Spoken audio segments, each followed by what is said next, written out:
Llegué a casa después del incendio más difícil de mi carrera, agotado, cubierto de hollín, deseando solo ver a mi prometida. Llamé a la puerta y un tipo la abrió, sonrió y dijo: «Oh, debes de ser el bombero. Saldrá en un segundo». Cuando ella escuchó mi voz y miró por el pasillo.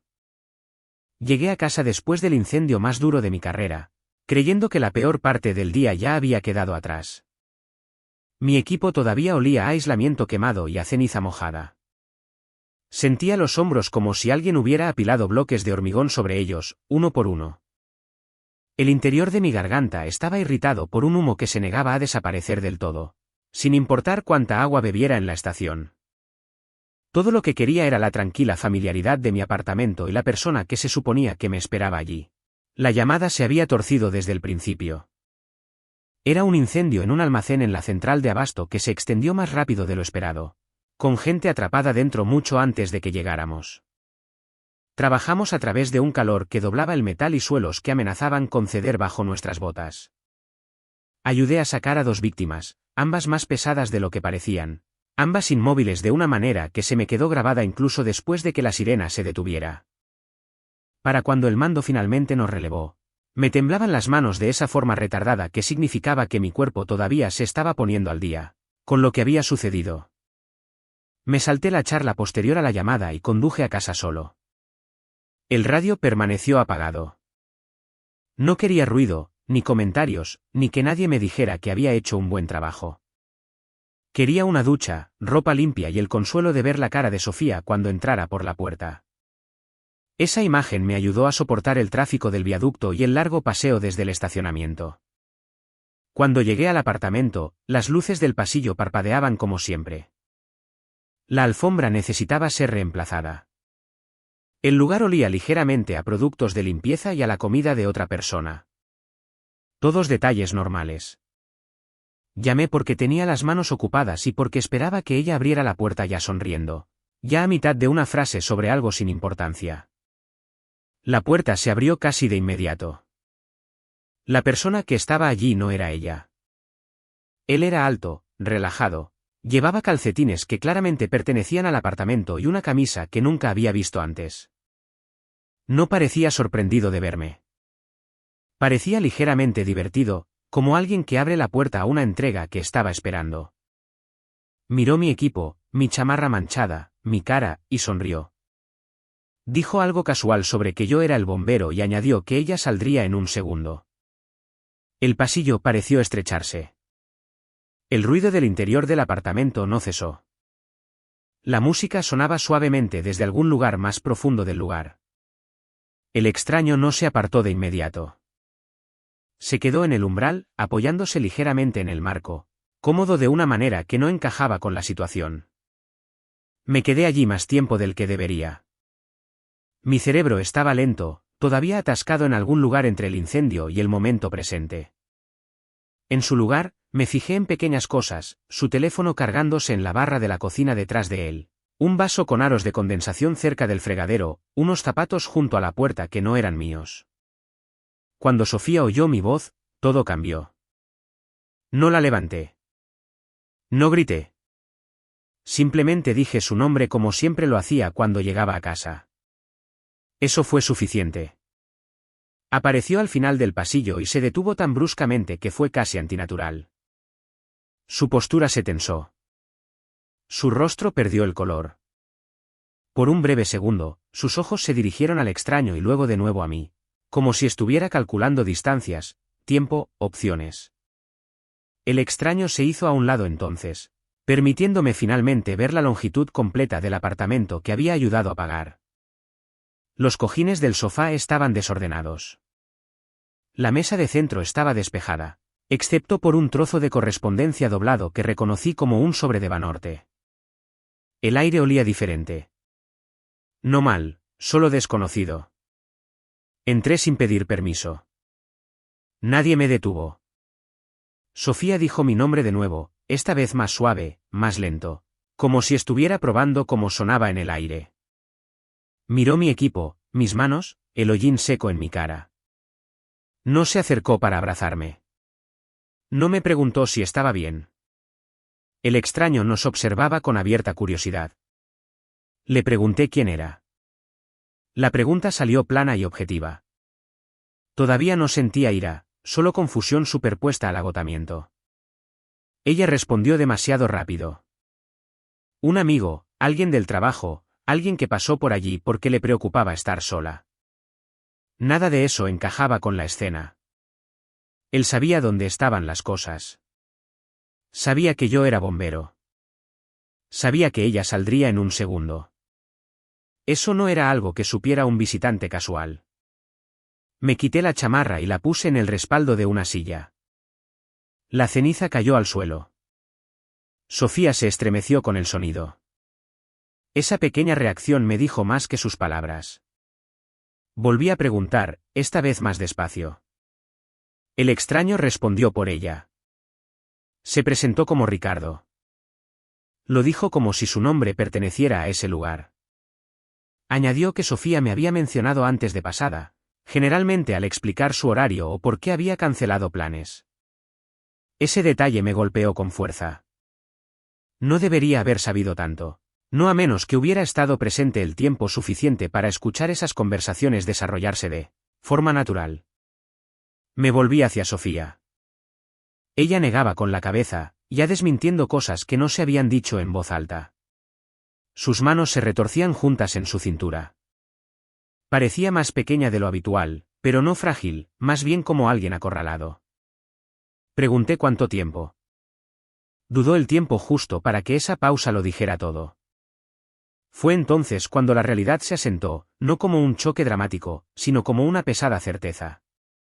Esto no era una mala decisión aislada o una coincidencia inesperada. Esto era un patrón, un reemplazo ya en marcha. Me di cuenta entonces de que algunas de mis cosas faltaban. La foto enmarcada del viaje que hicimos a Oaxaca el verano pasado había desaparecido de la estantería. La sudadera que siempre usaba por casa no se veía por ninguna parte. Mis llaves de repuesto no estaban en el gancho junto a la puerta. Ricardo mencionó que había aparcado abajo y que movería su coche si era necesario. Lo dijo educadamente, como alguien que se ofrece a ser complaciente. Le dije que no sería necesario. Sofía empezó a hablar más rápido. Intentó explicar la distancia, las horas, cómo mi trabajo dificultaba las cosas. Habló de estrés y soledad y de cómo nada había sido planeado. Cada frase contradecía a la anterior en pequeñas formas que construían una imagen más grande de lo que pretendía. Le pregunté si alguien más lo sabía. Evitó la pregunta. Esa fue respuesta suficiente. Un vecino pasó por la puerta abierta y aminoró la marcha, sintiendo claramente la tensión. Sofía se dio cuenta y retrocedió, bajando la voz y preguntando si podíamos hablar en privado. La petición llegó demasiado tarde. La privacidad ya había sido entregada. Le dije que no me quedaba. Ese fue el primer momento en que reaccionó con fuerza. Se adelantó entonces, extendiendo la mano hacia mi brazo, deteniéndose justo antes de tocarme. Sus ojos se dirigieron de nuevo a Ricardo, que se había quedado en silencio, observando con atención.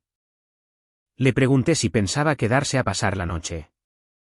No respondió de inmediato. Miró a Sofía. Ese silencio lo dijo todo. Recogí mi chamarra y me la eché al hombro. Sentía mi cuerpo distante, como si estuviera viendo la escena a través de un grueso cristal. Era consciente de cómo debía de verme ante ellos, agotado, sucio, fuera de lugar en mi propia casa. En la puerta, me detuve y me volví una última vez. Le dije a Sofía que, fuera cual fuera la historia que le había estado contando a la gente, iba a cambiar ahora. No porque planeara exponerla o montar una escena, sino porque la verdad tenía una forma de salir a la superficie por sí sola una vez que había suficientes personas involucradas. Su rostro se tensó. La expresión de Ricardo cambió muy ligeramente. Salí sin dar un portazo. En el pasillo, mi teléfono vibró con un mensaje de un compañero de trabajo preguntando si estaba bien después de la llamada. Lo miré durante un largo momento antes de responder. No sabía cómo explicar que el incendio ya no era lo peor de lo que me había alejado ese día. Al llegar al elevador, me di cuenta de que algo más había cambiado. El apartamento ya no era un lugar seguro al que volver, y la vida que creía estar construyendo allí ya había seguido adelante sin mí. Esa comprensión me siguió hasta el estacionamiento, pesada e inevitable. El incendio había tardado horas en extinguirse. Lo que esperaba detrás de esa puerta llevaba ardiendo mucho más tiempo. No volví al apartamento esa noche. Conduje sin destino hasta que las calles dejaron de parecerme familiares y el peso en mi pecho se alivió lo suficiente como para poder respirar. Acabé durmiendo en mi camioneta, aparcada en una calle lateral a unas pocas cuadras de la estación porque era el único lugar que todavía se sentía neutral. La cabina olía a café viejo y a humo, lo que de alguna manera era más fácil de tolerar que el aroma desconocido de mi propia casa. Cuando llegó la mañana, mi cuerpo se despertó antes que mi mente. La memoria muscular se activó. La misma rutina de cada día de turno, excepto que no había equipo que ponerse ni compañero esperando junto al carro bomba. Mi teléfono ya estaba lleno de notificaciones perdidas. Sofía había llamado varias veces. Siguieron mensajes, apilados unos sobre otros, cada uno más largo que el anterior. No los abrí. Sabía que una vez que lo hiciera, me vería arrastrado de nuevo a una versión de los hechos moldeada a su conveniencia. En lugar de eso, me centré en las cosas prácticas. Revisé mi cuenta de Banorte mientras estaba sentado en la camioneta, con la pantalla brillando bajo la luz temprana. Noté cargos que no reconocí de inmediato. Pequeños al principio, cafeterías que nunca visitaba, un supermercado del otro lado de la ciudad. Luego, otros más grandes que me revolvieron el estómago, alquiler de muebles, una membresía de Sport City, un paquete de servicios de streaming, todo ello vinculado a fechas en las que yo había estado en turnos prolongados. Conduje hasta la sucursal de Banorte tan pronto como abrió. La cajera fue amable y eficiente, explicando la actividad de la cuenta mancomunada en un tono neutral que sugería que había visto este patrón antes. La cuenta seguía activa. No se habían activado alertas porque, técnicamente, nada violaba el acuerdo. La autorización había sido compartida. Me di cuenta entonces de lo a fondo que se había utilizado mi ausencia en mi contra. No como un arma, sino como un permiso. Para cuando salí del banco, mi teléfono había empezado a vibrar de nuevo. Esta vez era de gente que no esperaba. Un primo preguntando si estaba bien. Un amigo de la Academia de Bomberos contactando con una preocupación que se sentía cautelosa. Alguien de la oficina de Sofía a quien apenas conocía envió un breve mensaje que parecía una disculpa sin contexto. Algo ya estaba circulando. Fui a la estación aunque no tenía turno. Necesitaba la familiaridad reconfortante del lugar. El edificio olía a desinfectante y aceite. Los carros bomba estaban alineados y listos, silenciosos por una vez. Algunos de los muchachos levantaron la vista cuando entré, sus expresiones cambiando al registrar mi presencia. Nadie dijo nada de inmediato. Finalmente, uno de los tenientes me llevó aparte. Me preguntó cómo lo estaba llevando después del incendio del almacén. Su tono era cuidadoso, del tipo que se usa cuando la pregunta tiene más de un significado. Respondí honestamente sobre la llamada, dejando todo lo demás fuera. Él asintió y luego mencionó que se había presentado una queja. No sobre el incendio, sobre mí. Las palabras aterrizaron lentamente. La queja incluía acusaciones de inestabilidad y comportamiento agresivo en casa. Estaba presentada como una preocupación, no como una acusación, lo que la hacía más difícil de desestimar de plano.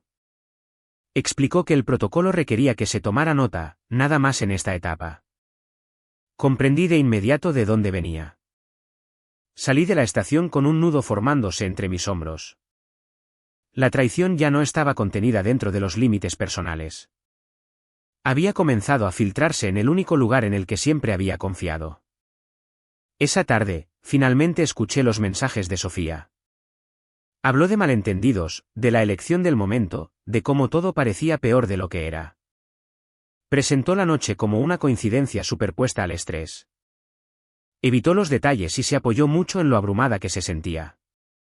Mencionó a Ricardo solo una vez, describiéndolo como alguien que había intervenido para ayudar cuando necesitaba apoyo. No hubo mención de las finanzas. Cuando pasé en coche por el apartamento más tarde ese día, No me detuve. En cambio, observé desde el otro lado de la calle durante unos minutos. Ricardo salió llevando una maleta de gimnasio que parecía muy usada. Cerró la puerta detrás de él sin dudar. Esa imagen se quedó conmigo más tiempo de lo que debería. Pasé los siguientes días recopilando información en silencio, sin indagar, sin confrontar, solo observando. Me enteré de que Ricardo trabajaba en un departamento vecino en la empresa de Sofía, Corporativo Axis. Se había transferido recientemente. Su horario coincidía sospechosamente bien con el mío, superponiéndose la mayoría de las noches que yo estaba en llamadas tardías. La gente de su oficina sabía de él desde hacía semanas. Algunos pensaban que ya estábamos separados. Otros creían que yo era difícil, distante, impredecible. Esas historias no aparecieron de la noche a la mañana. Se habían sembrado cuidadosamente, repetidas hasta que parecieron ciertas.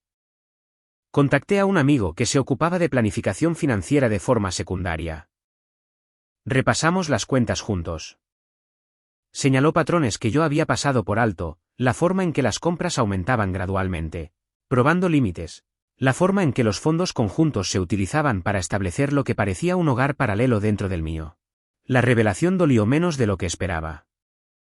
Reemplazó la emoción con claridad. Sofía pidió reunirse en persona. Sugirió un lugar público, lo que me dijo que quería controlar el entorno. Acepté, eligiendo un lugar cerca de la estación donde me sentía firme.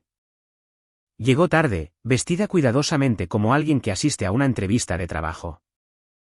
Su expresión cambiaba entre la preocupación y la defensa. Habló de amor e historia, de cómo nunca tuvo la intención de que las cosas se descontrolaran. Afirmó que Ricardo era temporal, un error nacido de la soledad.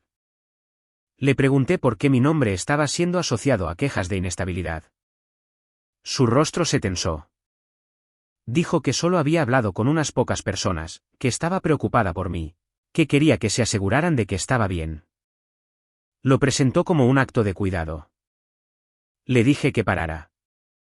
La conversación terminó sin resolución. Ella se fue frustrada. Yo me fui con la confirmación. En una semana, las cosas volvieron a escalar. La queja se convirtió en una revisión.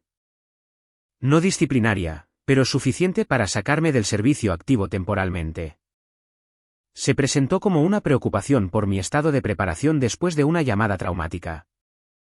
Sobre el papel, tenía sentido. En realidad, se sintió como una puerta cerrándose silenciosamente.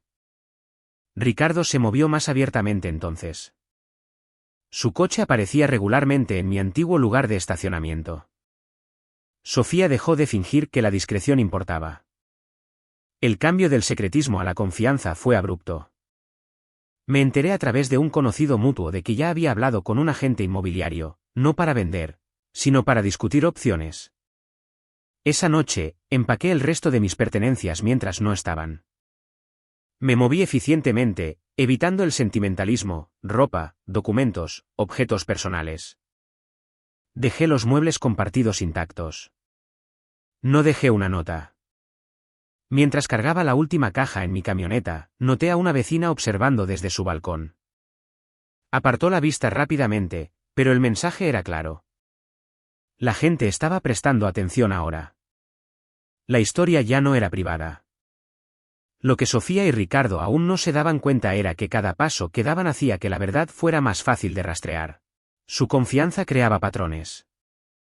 Su coordinación dejaba pruebas. No necesitaba confrontarlos de nuevo. La situación había trascendido las discusiones personales. El incendio me había enseñado algo importante sobre la contención. Cuando algo arde sin control, eventualmente llega a un punto en el que expone todo lo que está conectado a ello. Habían llegado a ese punto, y las consecuencias ya no iban a quedarse a puerta cerrada. El paso del rumor al registro ocurrió en silencio, de la manera en que suelen ocurrir los daños graves.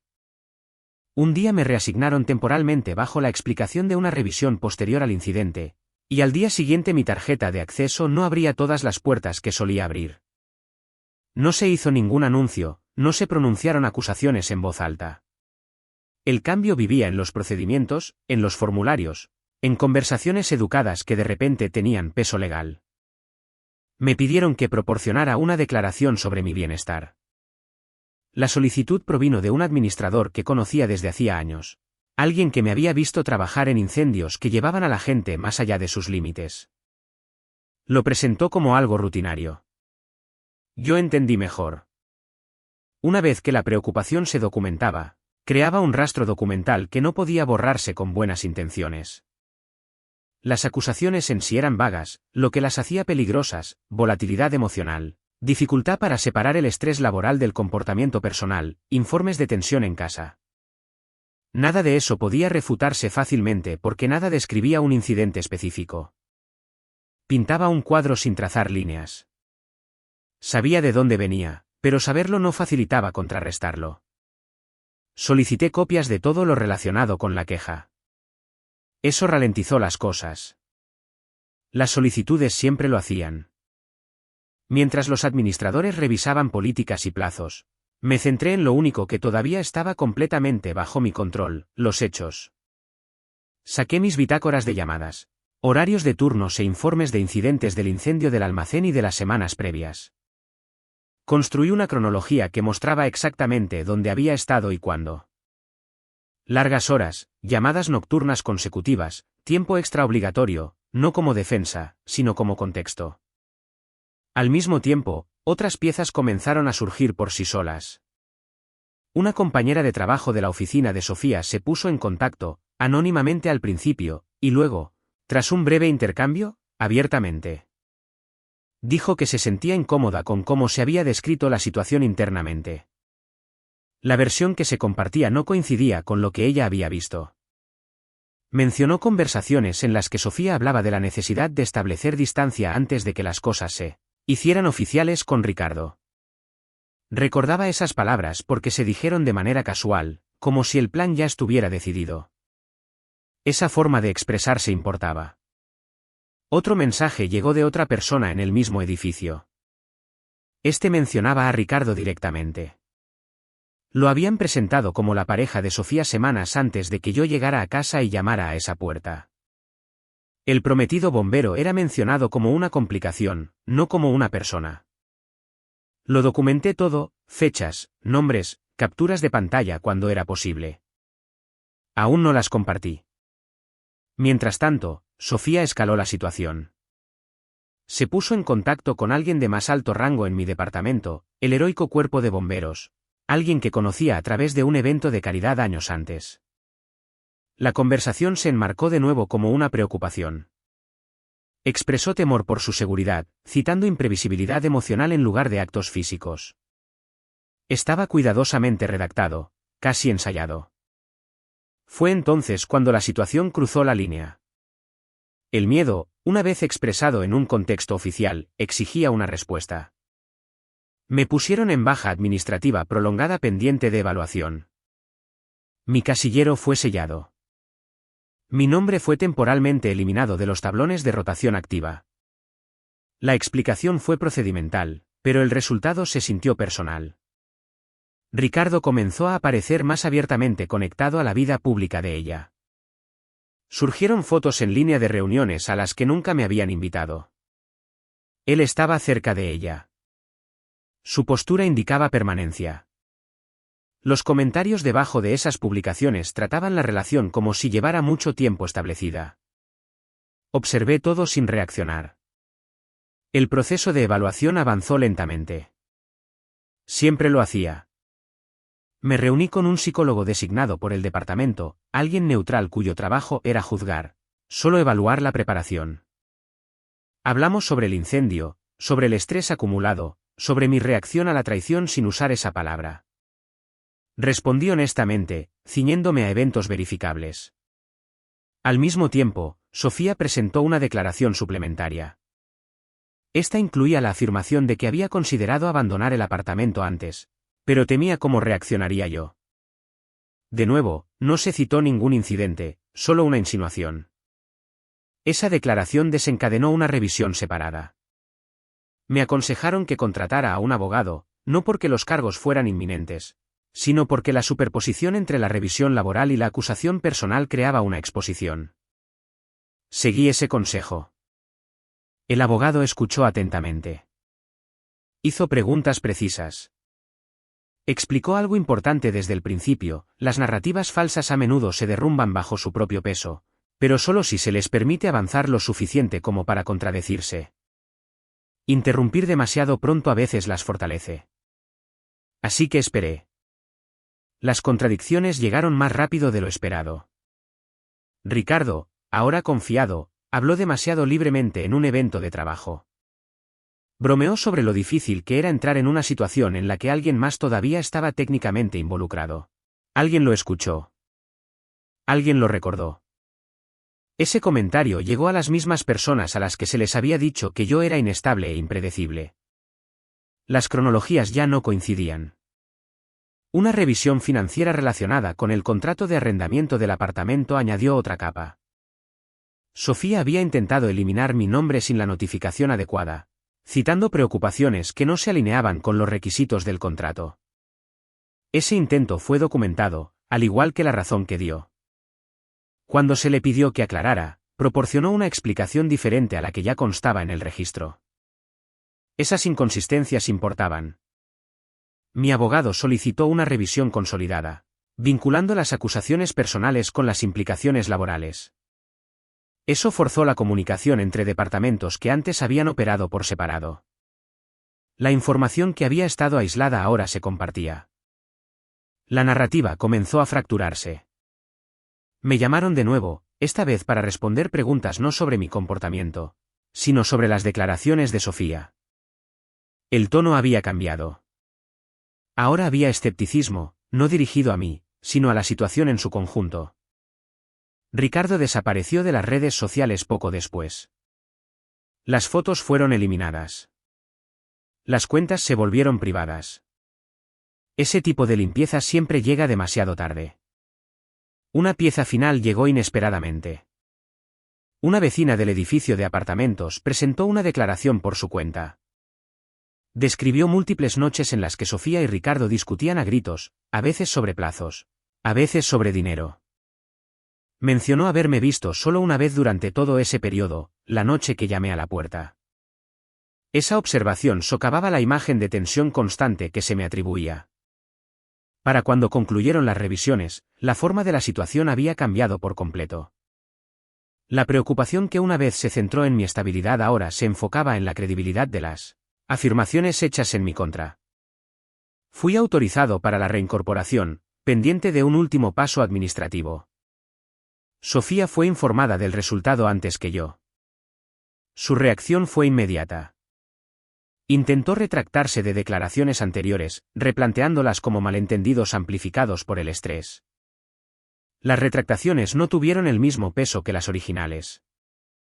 Ricardo cortó el contacto poco después. Su ausencia fue repentina y completa. La gente se dio cuenta. Cuando volví a la estación para recoger mis pertenencias, la atmósfera había cambiado de nuevo. Las conversaciones se reanudaron. Las puertas se abrieron. El lugar se sintió familiar de una manera que no lo había hecho desde la noche en que llegué a casa cubierto de hollín. La mentira había necesitado testigos para sobrevivir. Una vez que esos testigos compararon notas, no pudo mantener su forma. Lo que quedaba ahora eran consecuencias que nadie podía suavizar discretamente. Las decisiones finales no llegaron con drama. Vinieron en correos electrónicos, documentos sellados y reuniones tranquilas que duraron menos tiempo que el daño que abordaban. Fui reincorporado por completo, mi estatus restaurado sin condiciones, mi expediente enmendado para reflejar que las acusaciones carecían de fundamento. El lenguaje importaba.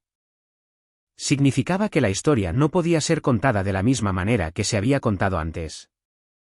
Volver a entrar en la estación como personal activo de nuevo se sintió firme en lugar de triunfante. Los motores eran más ruidosos de lo que recordaba. El suelo vibraba bajo mis botas de una manera que me anclaba. La gente asentía. Algunos me daban palmadas en el hombro. Nadie pidió detalles. En ese lugar, los resultados hablaban por sí mismos. Sofía no obtuvo el mismo tipo de resolución. Su empleador, Corporativo Axis, Inició una revisión separada una vez que la información compartida llegó a otros departamentos. El problema no era solo la conducta personal. Era la tergiversación que había afectado la posición profesional de otro empleado fuera de la empresa. Ese tipo de exposición conllevaba un riesgo que no podían ignorar. Fue puesta en baja, luego reasignada y finalmente, discretamente despedida del puesto que había ocupado durante años. La razón oficial no me mencionaba. No era necesario. La disputa por el contrato de arrendamiento del apartamento terminó de la misma manera. Mi nombre fue eliminado limpiamente. La revisión financiera descubrió suficientes irregularidades como para requerir un reembolso. No fue punitivo, fue correctivo. La cantidad de pesos asociada no era pequeña. Ricardo desapareció de la situación por completo. No lentamente, no con excusas. Dejó de responder mensajes. Se retiró de los círculos compartidos. Alguien mencionó que había solicitado un traslado de nuevo. Otro dijo que ya se había ido. La velocidad de su salida coincidía con la confianza de su presencia anterior. Ambas eran reveladoras. La versión social de los hechos se corrigió por sí misma sin mi participación. La gente comparó notas. Las cronologías se alinearon. Lo que una vez se había presentado como una preocupación se reconoció como una orquestación. La simpatía cambió en consecuencia. Las invitaciones dejaron de llegar para Sofía. Las conversaciones terminaban antes de tiempo. La misma discreción que una vez la protegió, ahora la aislaba. No la confronté de nuevo. No quedaba nada por aclarar. El compromiso se disolvió a través de los canales estándar. Los anillos y los documentos se intercambiaron a través de intermediarios. El proceso fue eficiente, casi impersonal, lo cual me convenía.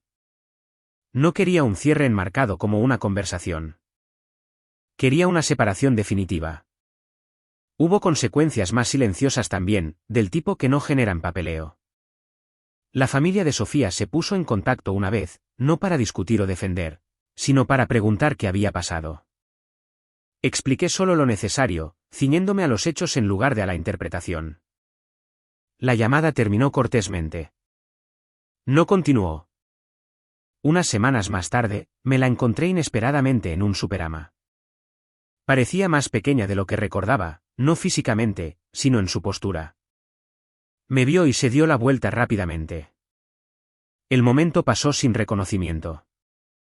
Eso fue suficiente. La vida se asentó en un ritmo diferente después de eso. No mejor en un sentido dramático, sino más claro. Mi horario se normalizó. El sueño volvió en tramos más largos. Las secuelas del incendio del almacén se desvanecieron, reemplazadas por la tensión rutinaria que venía con el trabajo, y ya no me seguían a casa. El departamento cerró el incidente oficialmente. El archivo fue guardado. La capacitación se reanudó. Llegaron nuevas llamadas. El trabajo llenó el espacio que había quedado vacío. La gente preguntaba de vez en cuando cómo estaba. Respondía honestamente, estaba funcionando. Estaba concentrado. Estaba presente. Esas respuestas los satisfacían. Lo que se quedó conmigo fue la ira ni el arrepentimiento, sino la comprensión de lo rápido que podían formarse las narrativas cuando la ausencia creaba una oportunidad. Había creído que la coherencia era suficiente. Había creído que estar presente cuando importaba sería reconocido automáticamente. La experiencia corrigió esa suposición. La confianza, aprendí, no se erosiona ruidosamente. Se debilita gradualmente, se redistribuye en silencio hasta que un día la puerta se abre a otra persona. Me mudé a un lugar más pequeño, más cerca de la estación. Tenía menos habitaciones y menos historia. Eso me convenía. Lo amueblé de forma sencilla. No conservé nada que perteneciera a otra versión de mi vida. La primera vez que llegué a casa después de una llamada tardía y abrí la puerta yo mismo, el silencio se sintió merecido. El incendio que lo empezó todo se convirtió en un punto de referencia en lugar de una herida. Todavía hablábamos de él durante las sesiones de capacitación. Se extrajeron lecciones, se actualizaron los procedimientos y el trabajo siguió adelante. Yo también. Las consecuencias habían hecho su trabajo sin espectáculo. Las carreras se ajustaron. Las relaciones se disolvieron. Las historias perdieron su audiencia. Y cuando llegaba a casa ahora, no había confusión sobre qué vida esperaba al otro lado de la puerta. Comparte tus pensamientos en la sección de comentarios.